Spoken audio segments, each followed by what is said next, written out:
Ambete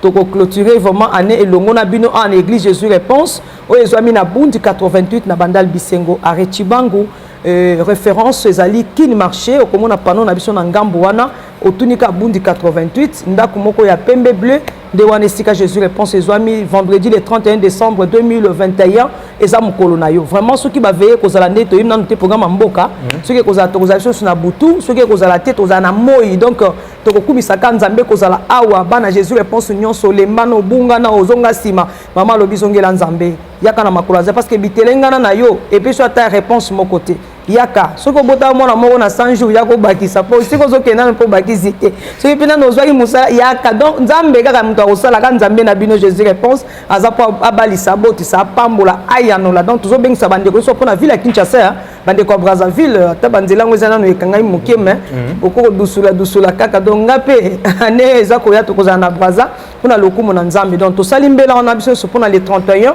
bandeko ya Bakongo bandundu ba 4 coins ya Tchangu Mwamba Funa Lukunga biso to sangana na kati ya bandal na bundi 88 na bandal bisengo nzamba mama lila londi asa ela bino nzambo ya tika bino na ba souvenir nzambo 100 jours apesa bino ba témoignage alo asala onga lo bagabon ata moto alobi mais moto vandi bo namona moto asa stade te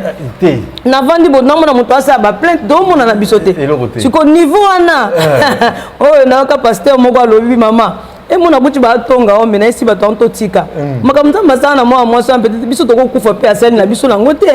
ya ma sécurité ba dimension wana donc baninga mi ya ma sécurité c'est pela na moto nzamba saleli et puis luka pe nzamba salela pe yo mais koloba eza moi passé en tout cas mama lela sa sala musala donc na papa londi to sa musala et tozo ko ba ko sala musala lisusu na ngolo nzambe na ba dimension mususu en tout cas le 31 décembre yaka au pambola mapoko ta 2022 na Jésus Christ nzambe akoleka na nzela na nga